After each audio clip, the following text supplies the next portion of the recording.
I remember watching this film at my local movie theatre, and it affected me so deeply that for the next 3 weeks I wouldn't stop begging my parents to buy me a computer.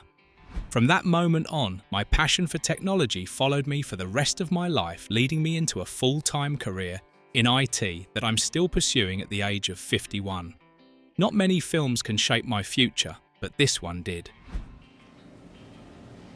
Hello, Joshua? Strange game. The only winning move is not to play. But what brought me back to WarGames after all these years was the chilling realization that this film was never really about games. Did you know that the idea for the film originated with Stephen Hawking and an obsession with a genius trapped inside his own intellect? That the WOPR Joshua machine in the film was built on the Pentagon's very real fear of automating nuclear war, and that after seeing this film, the President of the United States ordered a full review of the nation's defense computer systems, an investigation whose results forced changes in US cybersecurity policy. And here are 20 behind-the-scenes facts that made WarGames a scarier movie than you might think. 20 WarGames began with Stephen Hawking and a very human fear. Missile warning. Check for malfunction and report competent. Projected target areas NORAD regions 25, 26. As a child, I always thought WarGames was born out of excitement about computers and video games. Only much later did I learn that the seed of the film actually began with a very quiet moment. In 1979, co-writer Lawrence Lasker sat in front of the TV watching a documentary about Stephen Hawking. What haunted Lasker wasn't the physics equations, but the painful paradox of Hawking himself, a mind capable of decoding the universe yet trapped inside its own body. ALS was slowly taking away his ability to speak, his ability to communicate, turning knowledge into something that risked dying with the person who possessed it. Lasker's original idea had no war, no missiles, and certainly no games.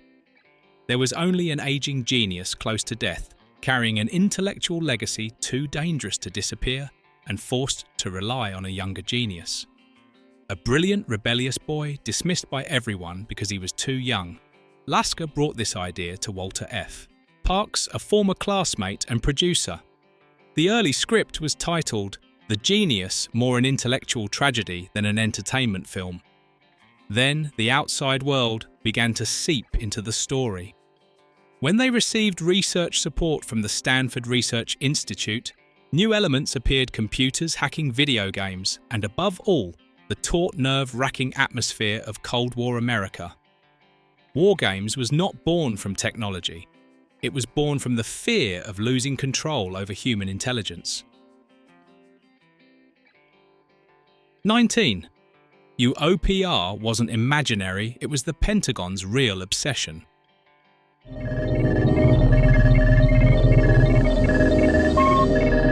Eight!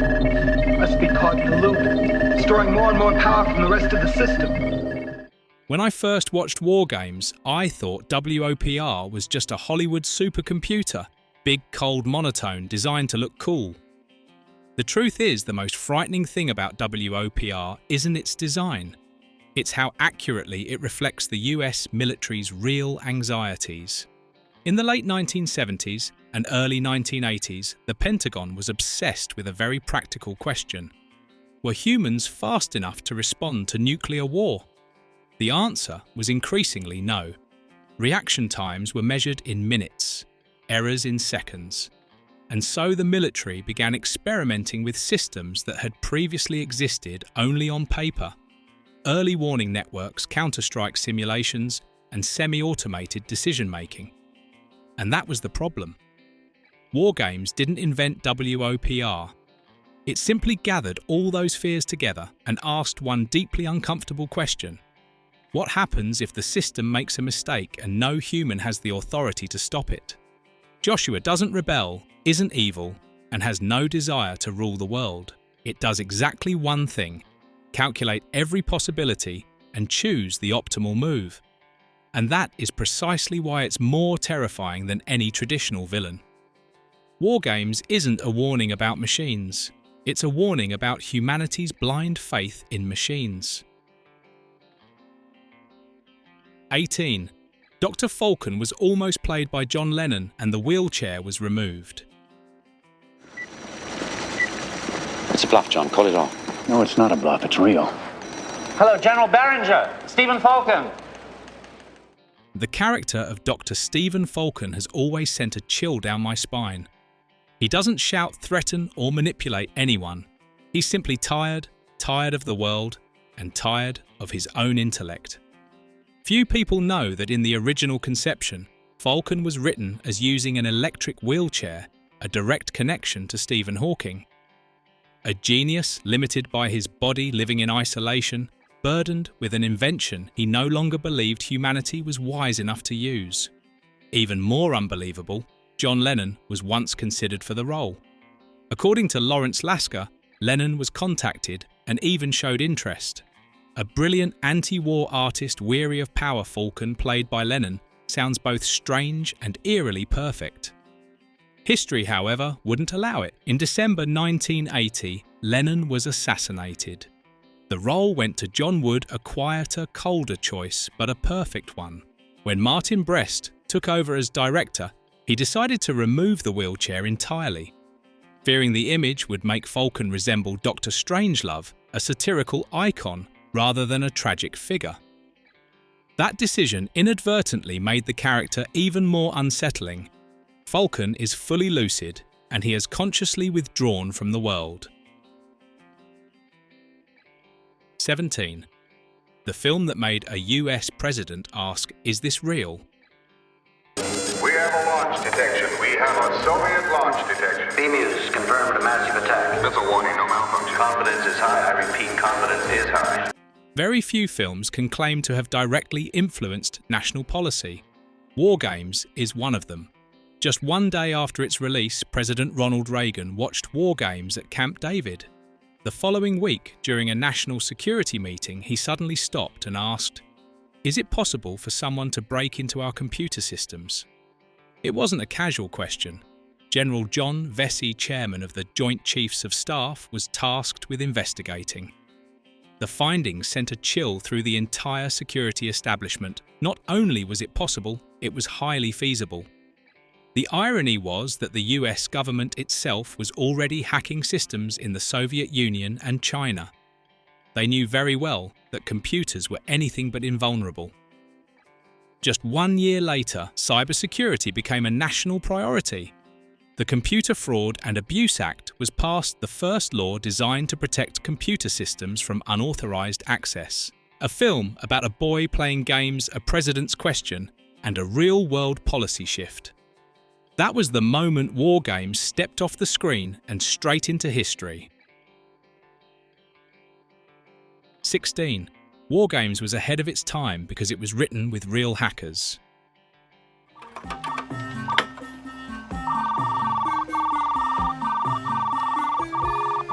Are those your grades? Yeah. I don't think that I deserved an F. Do you?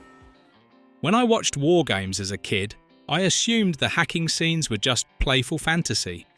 Type a few commands, dial a few phone numbers, and suddenly you're inside a top-secret military system. It sounded far too easy to believe.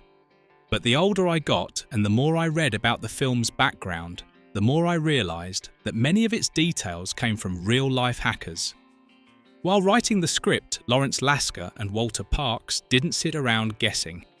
They sought out real hackers, people living on the fringes of society who understood systems better than the people who built them.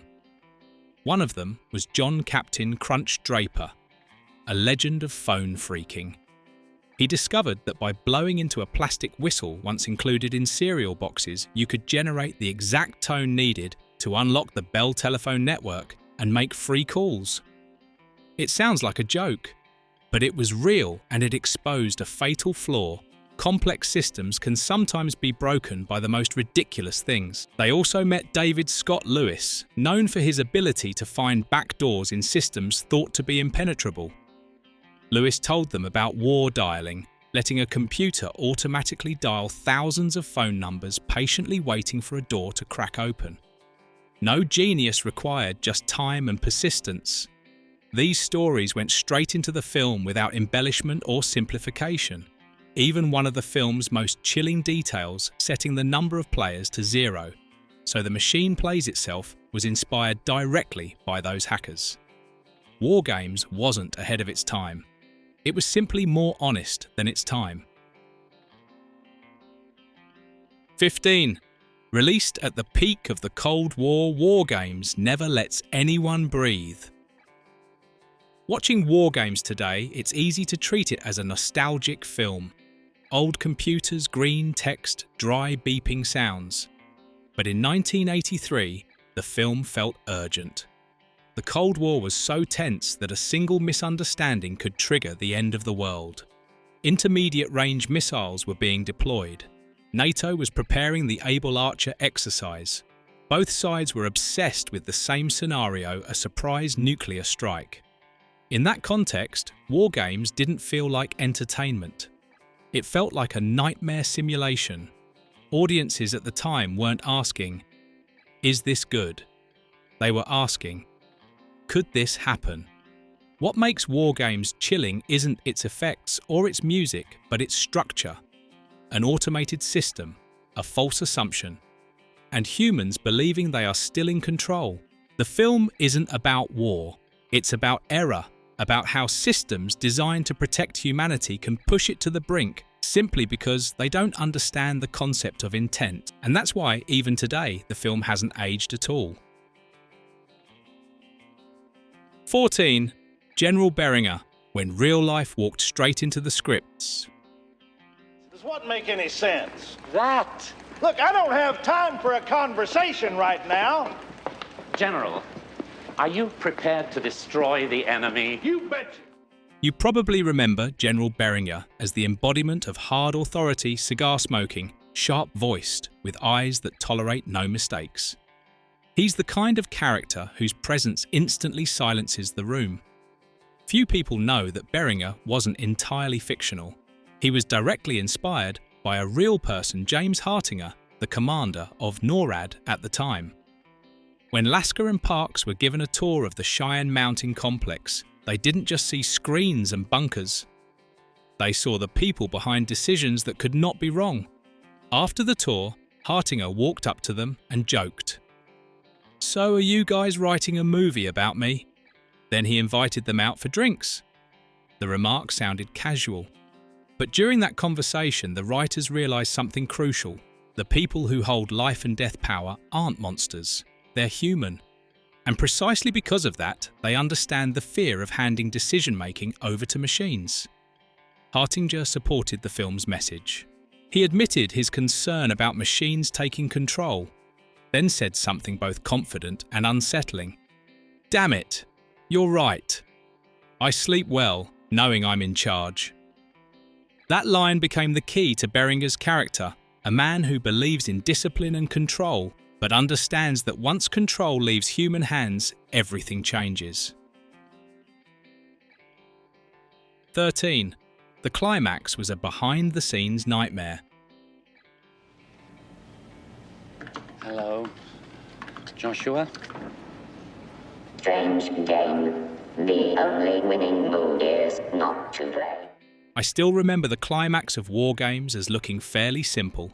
A giant screen glowing maps, endless war scenarios running, and Joshua delivering its final conclusion.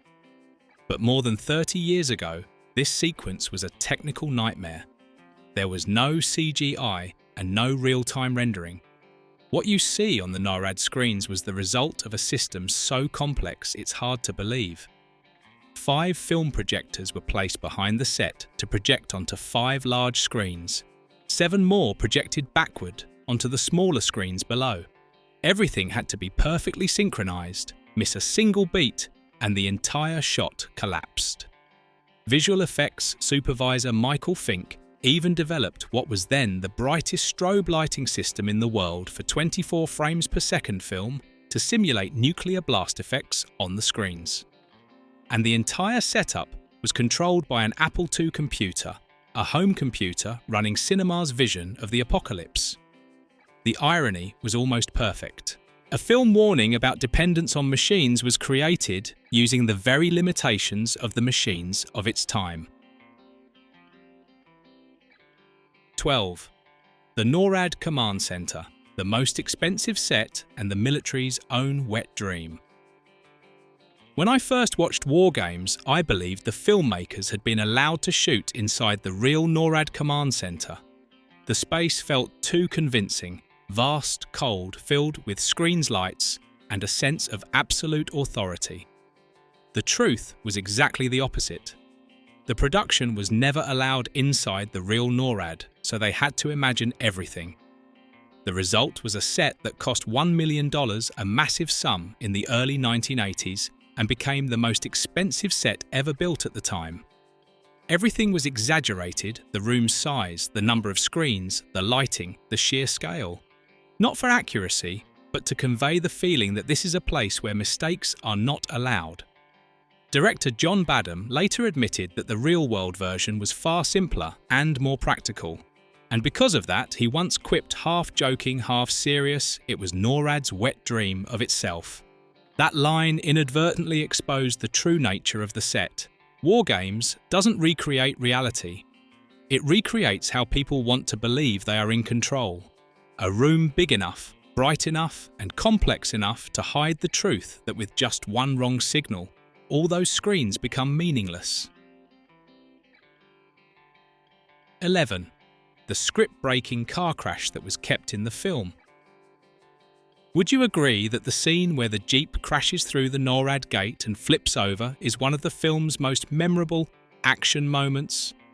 It happens fast, comes out of nowhere, and creates a sense of very real chaos. And that's because it was a real accident. In the original script, the Jeep was only supposed to drive straight through the gate. But during filming, the stunt didn't go as planned. The vehicle lost control, slammed hard, and overturned unintentionally. The moment was dangerous enough that it could have been cut entirely. But John Badham saw what many other directors would have discarded: real energy. Instead of cutting the shot, the filmmakers chose to rewrite the surrounding action. They added scenes of the characters panicking, scrambling out of the overturned vehicle and rushing into the tunnel. The accident wasn't hidden. It was absorbed into the story, becoming part of the film's rhythm. Watching it now, you don't see a failed stunt. You see a moment when the film's world slips out of control perfectly, in tune with the spirit of WarGames. 10. Matthew Broderick and the mandatory typing lessons. List games.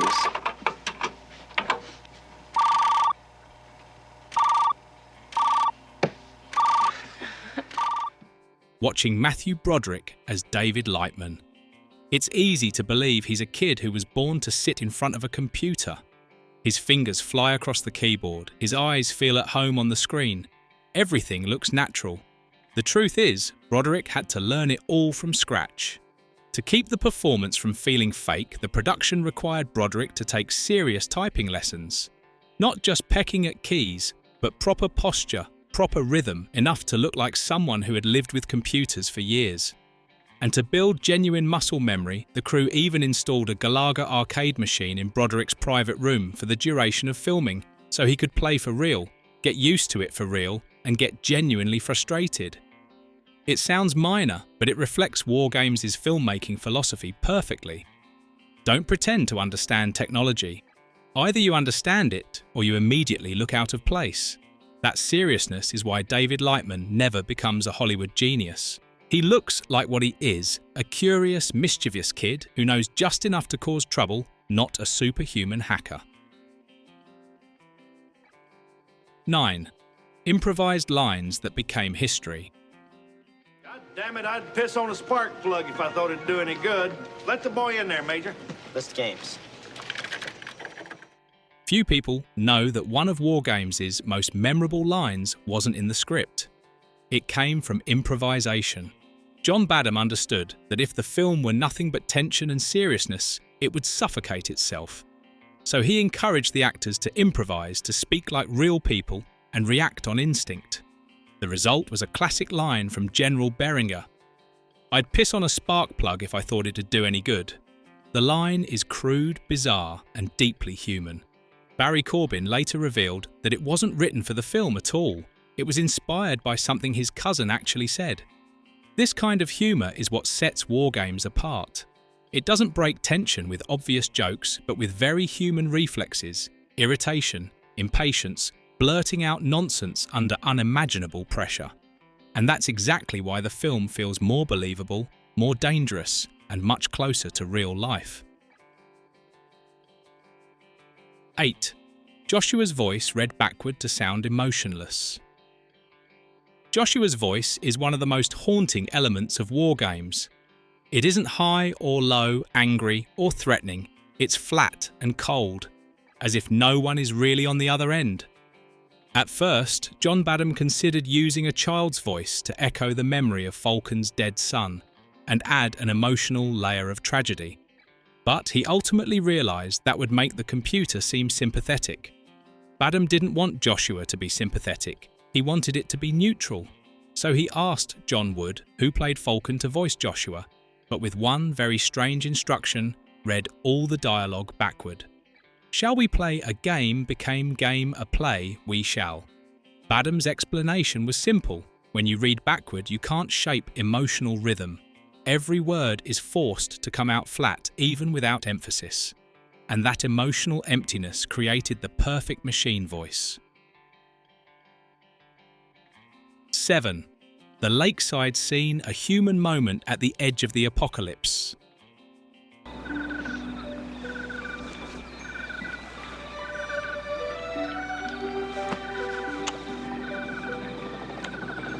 In the midst of WarGames' relentless escalation, John Badham recognised a dangerous problem: the film was moving too fast. If it kept going, the audience would no longer have time to feel fear. So he decided to hit the brakes with a quiet, deeply human pause. Badham and producer Leonard Goldberg brought in Tom Mankiewicz to put out the fire. In a short amount of time, he wrote the lakeside scene where David and Jennifer, believing the world is about to end, begin confessing the smallest regrets of their lives. David regrets never learning how to swim. Jennifer regrets never having been on television. Trivial things, yet painfully revealing. The scene was shot in just one day, but it reminds viewers that before nuclear war, this is still a story about people who haven't yet finished living their lives. 6. When Hollywood didn't believe and a TV news report saved WarGames. At first glance, WarGames sounded like an idea too far-fetched to sell tickets. Computers hacking an accidental nuclear war. Most studios turned it down, not because they disliked the story, but because they didn't understand it. To them, it was pure science fiction. Only United Artists saw it differently. They realised WarGames wasn't about a distant future, but about systems that already existed. Even so, while writing the script, Lawrence Lasker and Walter Parks themselves had doubts. Would anyone believe that a kid playing games could send the US military into panic? Then one day, Parks watched the news. The US government had once believed it was under attack simply because a simulation program had been left running on a computer. In that moment, all doubt vanished, not because the story suddenly made more sense, but because reality had already gone further than the script. 5. A film without a hit song and the quiet decision that proved right. Rewatching WarGames, you notice something unusual. It doesn't have a big hit song tied to collective memory like so many other 1980s films. Crosby, Stills and Nash had recorded a song titled WarGames for the soundtrack. It was finished and ready for release, then cut shortly before the film opened. A song that prominent would have pulled audiences out of the fragile tension the movie was building. WarGames didn't need a tune to hum along to. It needed silence, dry beeping sounds, and a steadily rising heartbeat. United Artists still released the song and even made a promotional video using footage from the film. The song existed, but the movie chose not to lean on it. In hindsight, it was the right decision.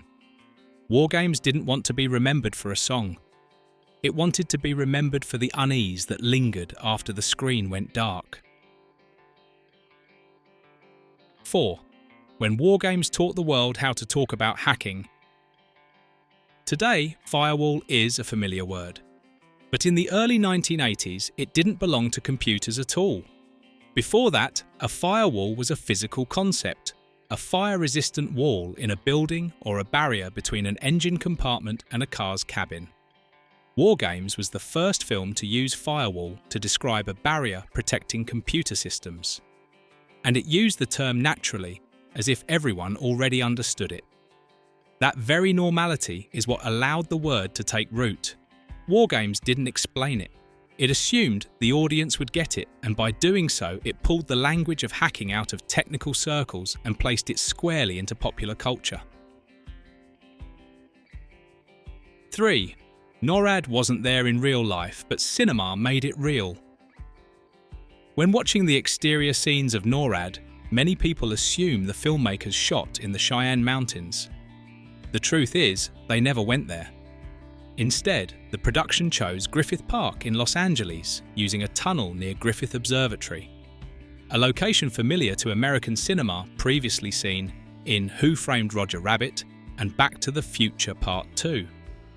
What's interesting is that while it isn't geographically accurate, it's emotionally accurate. The long tunnel, harsh lighting and enclosed space create a feeling of being swallowed whole, perfectly matching the character's mindset as they flee a system that's no longer under control. 2. When WarGames stepped off the screen and turned players into Professor Falcon. In 1984, just 1 year after the film's release, WarGames didn't stop at theatres. It moved straight into living rooms as a video game released for ColecoVision Commodore 64 and Atari 8-bit systems. What's fascinating is that the game doesn't cast you as David Lightman. From the very first greeting, it addresses the player directly as Professor Falcon. The game's objective was unusual for its time: prevent nuclear war. You had to manage resources, coordinate forces, make decisions under time pressure, and avoid letting things slide past the point of no return. It was a rare extension of WarGames' message-placing decision-making power in human hands, and seeing whether they were wise enough to stop. 1. A small film and an enormous shadow. WarGames was released on June 3, 1983. It wasn't a blockbuster and had no pre-existing brand, and yet it became the 5th highest-grossing film in the US and Canada that year, earning more than $124 million worldwide on a budget of around $12 million. The film received 3 Academy Award nominations for original screenplay, sound and cinematography. But those numbers aren't its greatest legacy. WarGames' legacy lies in the question.